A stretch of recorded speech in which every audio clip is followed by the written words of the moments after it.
Inversion was developed by Saber Interactive, the same team that made Time Shift, if you remember that game. It was released back in 2012 and was pretty widely panned by critics at the time. Still, oversaturation of these kinds of shooters back in 2012 couldn't have helped this game, so I wanted to take a look at this often forgotten shooter to see if it's any good. Enemies incoming! Get to cover! The basic concept for the game is very character-driven and stars our main character Davis and his partner Leo, two police officers. Davis is on his way home to see his daughter Layla and his wife Kara when suddenly these aliens that everybody unanimously just agrees to call lutadors appear out of absolutely nowhere and start murdering everybody on the streets. Eventually, after a bunch of shootouts in the street, gravity starts going crazy while they push forward towards the apartment building. But when they get there... Kara! Kara, do you hear me? Layla, she's... Layla, where is she? She's...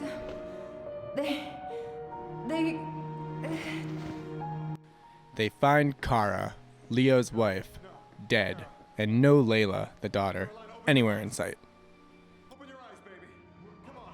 So that's the basic intro to the game. Things go off the rails from there, but all 13 missions in the game are entirely linear with absolutely no freedom whatsoever.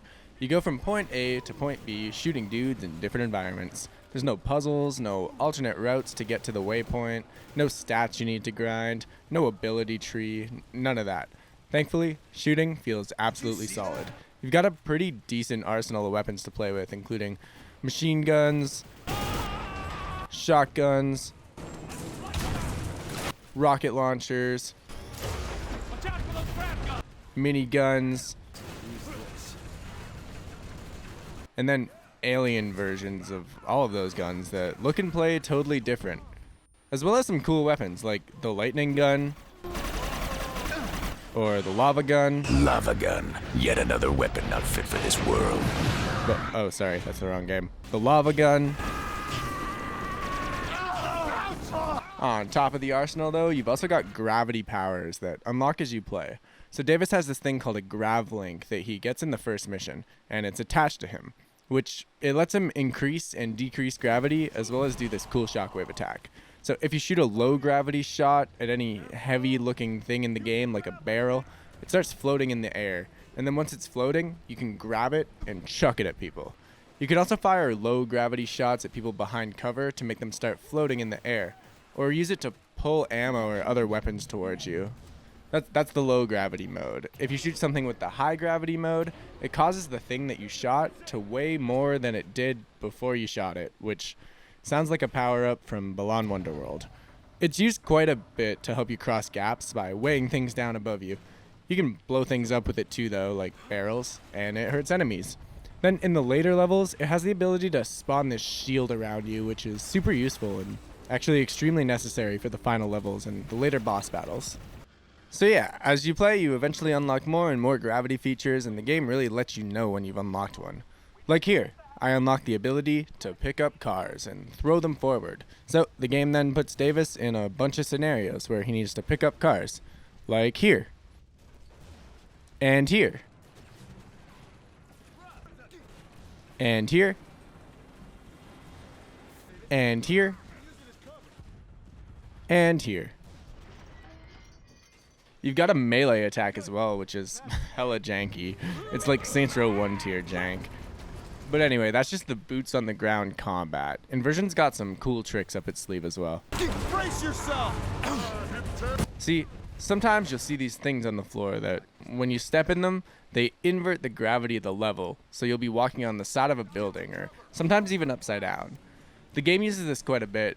It'll gladly have enemies shooting at you from the side of a building while you're on the ground, or vice versa. It's really cool and disorienting in the best way possible. And hey, if that wasn't enough, sometimes the game will enter zero gravity mode where you're just floating in stasis and need to pull yourself to get to your location.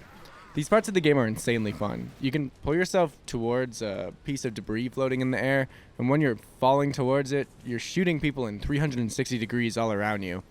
I didn't realize it for the first half of the game, but if you pull off the wall and hit the jump button, you can pull off of cover and actually just fly around the area by dashing with your jetpack. It's better to use that to get a good shot on a target rather than traveling though. For actually navigating in zero gravity, it's way quicker to pull yourself towards a piece of cover, and when you're falling towards it, highlight the one you want to go to after it and select it. The animations flow in such a satisfying way as you bounce from cover to cover. I love it. I tried to escape the map every time I could use the jetpack dash thing in zero gravity, but there's invisible walls everywhere, just so you know. So yeah, every single gravity related thing like this happens at an entirely scripted time. You can't just turn on zero gravity at any point, and you can't just start walking on any wall like in something like Gravity Rush.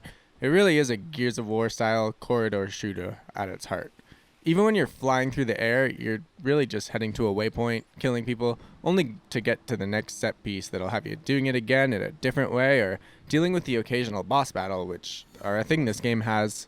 Quite a few of them as well, all with pretty interesting character designs. There's this robot in Chapter 2 that you've got to throw explosive barrels at, the Lutador captain in Chapter 3 that can be killed with just a couple headshots, the Behemoth in Chapter 4 who has a weak spot in his abdominal area where his armor doesn't cover it. There's the Butcher in Chapter 5 who's got a Gatling gun and can spit out dozens of grenades and is practically bulletproof. You've got to basically keep hitting him with explosives before a quick time event where Davis runs up and tosses a grenade in the cockpit, blowing up the window, and then you can headshot him a bunch. Chapter 7 throws this absolutely annoying guy called the Slave Driver at you.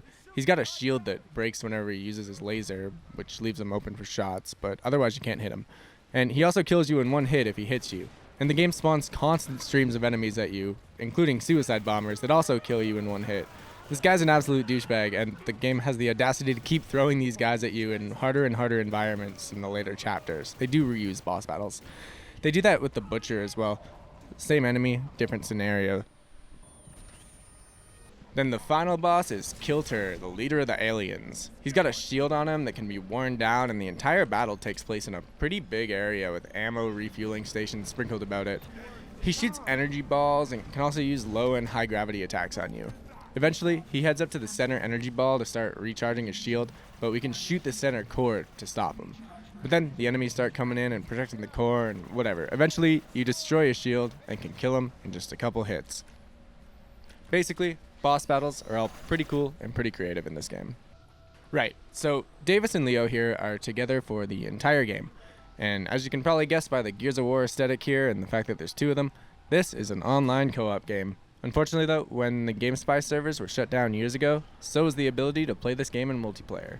If you're watching this footage right now thinking you want to play it with a buddy, you simply can't do it. But single player is really fun here either way. It's kind of nice having Leo with you too. He can be used strategically to take half the heat from the enemies. And when he's down, you just have to tack X on him to instantly revive him as many times as you want. It's never too much of an issue other than on some of the boss battles, like this flamethrower guy who just kept killing him every single time I revived him. But overall, nice having Leo with you. And it might seem like using him to divert fire is a pretty mean thing to do to our buddy who's just trying to help save our daughter, but honestly, dying in this game sucks. The checkpoint system here isn't afraid to respawn you a good 2 or 3 battles back, sometimes without any ammo, and often forcing you to replay zero-gravity platforming sections that you've already completed, or making you walk forward just to have a cutscene play that you've already seen, and then you have to skip it before you can start playing. It's all a bit annoying, especially when you can be instantly one-hit killed out of nowhere, or hit with a suicide bomber that runs up behind you off the screen. It's worth pressing on every time you die, though, because the story here is so good that you just want to see how it ends. The basic concept of trying to save Davis's daughter while he blatantly ignores the fact that the entire world's been overrun with aliens and even ignores every other child that's been taken hostage by them. It's just cool. It's a little over the top, but it's solid. As you play, all your questions that you have get answered as well. Why is Leo ignoring his entire family to help save Davis's daughter? How does the ability to control gravity work? Where did the aliens come from? Then in the later half of the game, it just rapid fires, legitimately unexpected and good plot twists with pride. Other than the story though, the constantly changing environment stopped me from ever really getting bored. Despite a lot of grays and browns, the game still switches things up quite a bit. City levels are the vast majority of the first half of the game, with building interiors, skyscrapers, churches, garages, gardens, all the things. But as the game does go on, you'll be flying through floating debris, going to a sci-fi underground alien tunnel city, cool weird facilities, a spaceship. The level of destruction that you can pull off in all of these environments is awesome too. Almost everything explodes in this game. Most of the cover will break, cars will blow up, walls will break, buildings will scriptedly fall, and objects will be flying all over the place in different gravity states while you're fighting. Shadow casting lights move shadows around the environment when the lights are moved too, and it just looks super cool with the game's shockingly good graphics and art style too, which just adds to the spectacle. Okay, I didn't forget about the plot twist. Don't worry. Just real quick. If you like what I'm doing here, would you mind just taking 2 seconds to give it a quick like? If you want to sub, that'd be cool too, but a like would be amazing. And hey, if you're tapping out before the ending spoiler, thanks for watching the video, man, and I hope you like playing the game, really. It's a solid 8 to 10 hours, and you'll have an okay time. Love you, dog. Alright, let's finish this up, though. So, once Leo and Davis found Davis's wife's dead body, they're both immediately taken prisoner by the aliens and taken to this crazy underground tunnel camp. They meet a resistance member dude there that tells them that all the surviving kids from the city have been taken prisoner somewhere. And then he helps them escape the prison back to Vanguard City, where the same resistance group then tells them that all the children were taken to an underground prison. So they start heading there, which leads them to this massive underground complex full of high-tech equipment and automated robotic weapons that are fighting against both the aliens and the humans. Almost like neither of them are supposed to be there. So Leo and Davis travel through it, killing aliens, killing robots, until they reach this observation room.